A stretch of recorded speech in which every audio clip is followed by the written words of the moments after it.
Ops! Walang mayor dama ha. Hindi obligado ang dama na kumain pag pareho ang kakainin. Pwedeng mamili. Alright, magandang araw sa inyong lahat dyan mga Damadorians. Eto, muli na naman tayong magmumuestra ng mga naging laban nila ni Willie Tukuran versus Romeo Dumaguete. Game 3 na po tayo. Pero gaya nung dati, meron tayong mga viewers na ayaw ng daldalan. Sabi nila, ipakita na kagad ang labanan. Okay, so para sa kanila muna to. Ha? Okay, panoorin mo na to. Ito yung kanilang naging laban. Itong puti ang kay Willie Tukuran. Ito namang orange ang kay Romeo Dumaguete. Unang sulong si Willie. Okay.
Okay, so yan na yung resulta ng kanilang Game 3. Panalo si Willie Tukuran.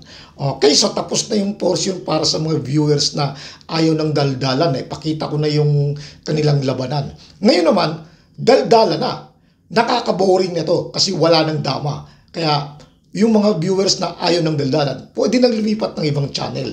Mabuboring lang kayo. Okay, umpisa natin daldalan. Itong dilaw ang kay Willie Tukuran. Itong blue ang kay Romeo. Unang sulong si Willie tumira ng 115. Nag 214. Nag 51. Nag 72. Nag 116. Nag 313. Kumain 15 atras kain 13-7. Tumira ng 9-5. Yan. Kadalasan 416 yung tinitira eh. No? Oh, ito naman iba yung version naman ni Romeo. 115 siya. Yan. Ngayon kung natatandaan nyo, kung napanood nyo yung game 1, ganito pa rin yung opening, inulit lang yung opening. Siguro inisip ni Romeo na saan kaya tumabla? Ba't kaya tabla yung tirahan na yun? Kasi tabla yung ganitong opening nila sa game 1, tumabla. Okay, so inulit din. Nag-214 din si Willie. Pagkatapos nag-6-1, di bawal na to.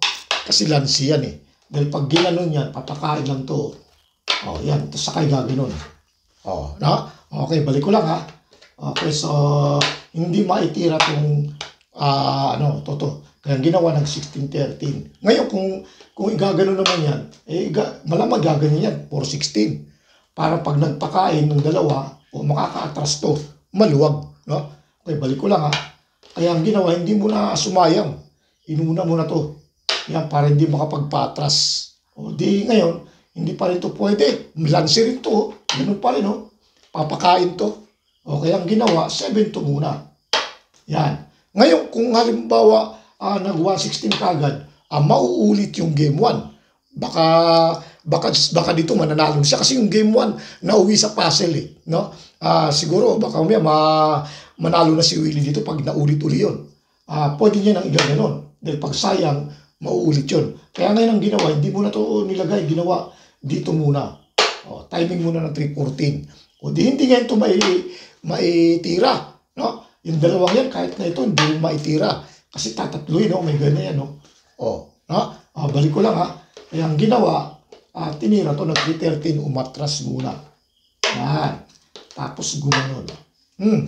Pagkatapos sa kangay ng 115. Yan. Pag tira ng 115, tumira naman ngayon dito. 5-1. Okay, tumira ngayon yan. Atake na, no? Pumuesto na yung kay Romeo. Yan. So, nag-160 naman ngayon. Tumira ngayon ng 5-1. Okay, kung titingnan natin, parang hindi na mahirap isipin yung kay Romeo. Nag-6-1 naman ngayon. Yan. Sa ganyan 6-1 ang purpose kasi niyan, baka mag-115. Pag mag-115, siyempre, ibibreak yung pormada. Kapakain yan.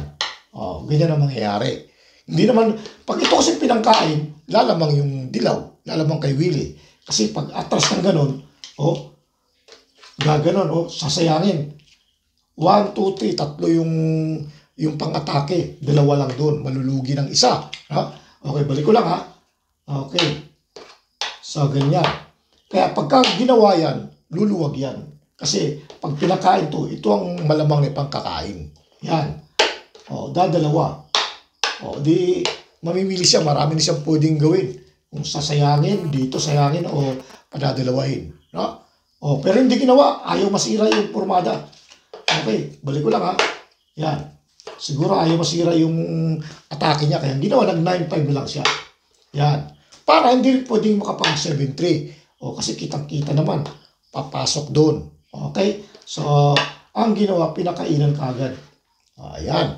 Pagpakain, tumira dito. Okay. Ngayon sa ganyang pormada, maluwag na eh. Talagay ko, practical na to. Wala na siguro to sa libro sa tingin ko lang. Kasi pwede mong tumira ito. Pag nag-5-4, mahaba pa yan. Ha? May panalo yung blue, may panalo yung dilaw. Kasi pagka nag-5-4, palimba nagkamaling ng 10-5 lanse. Papakain ito. Yan, sakay gaganon. Lanse, diba? Balik ko lang ha.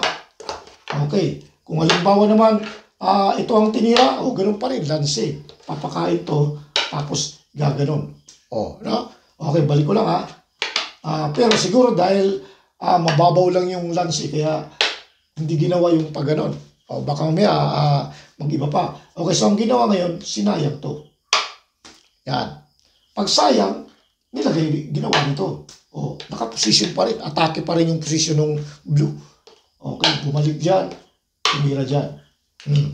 Pagkatapos, saka ngayon tinira ng 10-6. Pwede rin naman sana to. Wala pa namang lugi kung tutusin. Okay, siguro baka sasayangin sa pakakainan. Kaya hindi na lang ginawa. Balik ko lang ha. Baka para hindi ginalaw to, baka pagka sinayang ang balak takpan. Okay, itong tinira. Yan.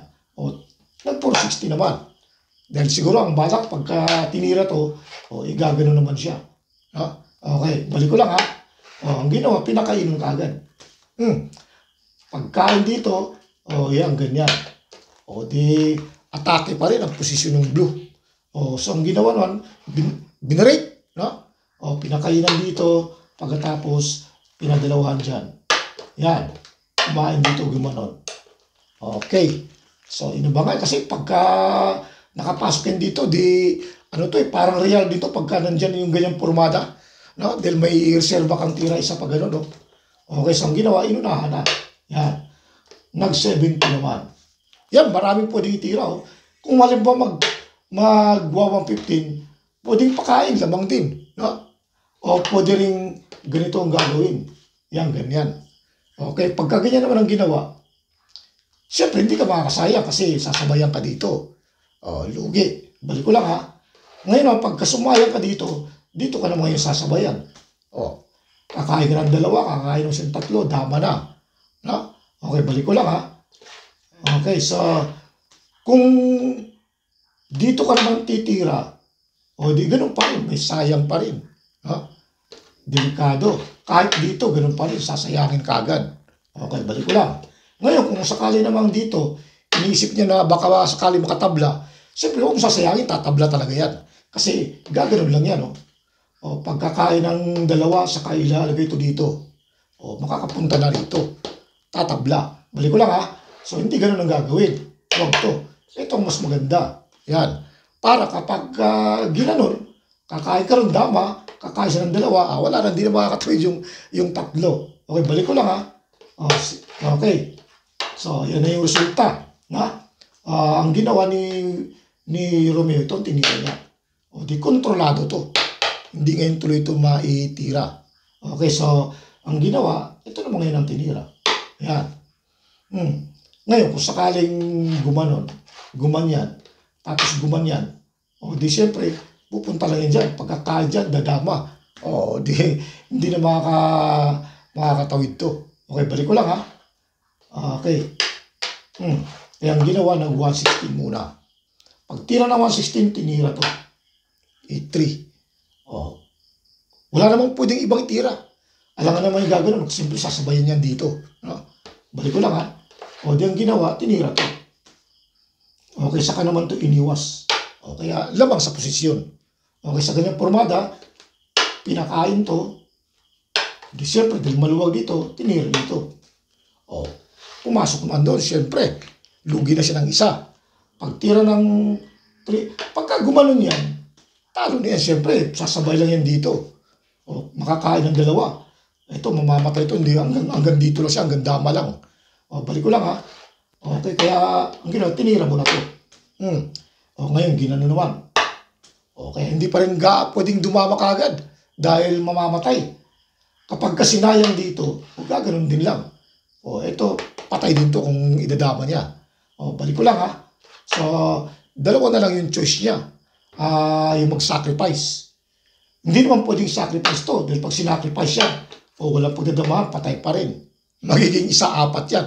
Puro sacrifice na nangyayari. Okay. Pag ginanito naman ang tirada, saka dumama, siyempre, tatakip mo lang yan. 2-4. Pagka gumanyan siya, gaganon mo lang. Dama na. Ito, hindi makakatampakain ng ganon. 2-4. Balik ko lang ha. Yan. Ngayon, kung sakaling sa ganyang tirada, kung sakaling hindi iniwas yun, gumanon, dito naman ang dama. Ganyan ang mangyayari. Obligado siya. Ngayon, kung bumalik siya rito, ito dama. Kung bumalik dito, sasayangin. Huli yung isa. Balik ko lang ha. Okay.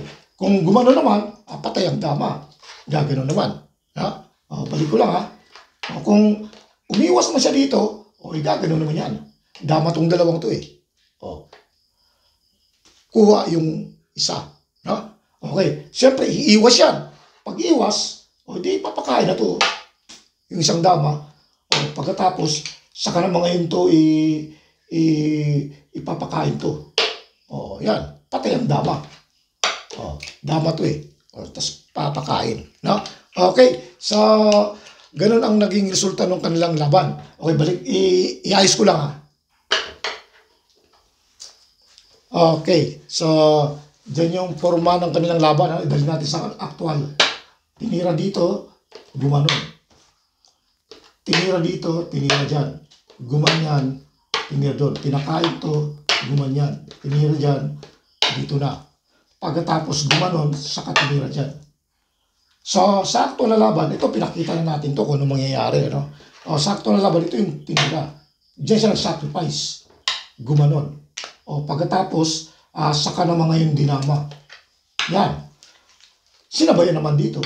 Yan. Kahit saan siya kumain, talo. Diyan, resign na. Kasi pagka dito ka kumain, dadilawahin siyempre. Pag dito ka naman bumagsak, ito ang unang kakainin. Yan. Siyempre, iiwas yun. Dama na. Kitang-kita na. Kahit pabalikin pa yan. Tapos gagawin, sakto lang. Okay. So, hanggang dyan lang muna tayo. Dahil medyo baka mapahaba na yung video. Okay, sa next game naman yung game 4. Okay, shoutout muna tayo bago tayo magpaalam. Okay, bago tayo mag-shoutout dun sa mga gustong umangat yung dunong sa dama, kailangan talaga natin ng libro. Bukod sa kahit na sabihin meron ng mga engine o mga apps. Okay, sa mga gustong bumili ng libro ng dama, meron tayong dalawang klase, yung soft copy o hard copy. Kapag soft copy, siyempre medyo mas makakamura ka niyan dahil pipicturean ko lang yung libro tapos isi-send ko sa messenger nyo. Yung medyo mas mahal, yung hard copy dahil magpapaserox pa tayo tapos papabookbind, papadeliver pa, kaya medyo mas mahal yun. Kontakin nyo lang ako, itong number ko. 0927-202-0812. Yan, mag-usap na lang tayo. Okay? Shoutout dito kay Juni Lumakang ng Tagum City. Melesio Manimog Jr. ng Davao del Sur. Yes. Joshua Alfanta. Dito kay Jojo Factes, ang pretty boy ng Iloilo City. Yes. Dito naman kay DX Luna. Alright. At kay Christopher Macabenta. Yun. Dito naman kay Ruben Gaum ng Tagum. Okay. Kay Roger Binigay. Ito yung nagtatanong kung magkano daw yung libro. Ayan. Mag-usap na lang tayo. Binigay ko na yung contact number. Christian Umali. At nagtatanong kung wala ba daw yung part 3 yung video. Ito na yung part 3. Para sa iyo to. Gilbert Ino. Okay. Raul Java. Yun. At Rick De Los Santos. Okay. Dito naman kay Alex Parone. Oscar Amakin ng Panglao Bohol. Yes. Kay Alan Lungay. Mga taga Bohol din to. Gilbert Respecio. Yun. Kay Noyax alias Rolito Dupalag ng Escalante City, Negros Occidental. Okay. At kay Noel Valduesa ng Olongapo City. Okay, dito naman tayo sa mga YouTube vlogger tulad ditong kay Larry Dama PG. Dito naman kay Dama Maestro. Yes. Pinoy Dama Channel. Aha. At kay Fidel Tubigon. Ang channel niyang Kaun Dama Channel. Yun. Dito naman kay OJP TV. Yan. At ang kaisa-isang legendary grandmaster natin na si Boy Dalaget. Yun. Subscribe natin yan. Marami din tayong matutunan sa mga yan. Okay? So maraming salamat sa inyong oras hanggang sa muli.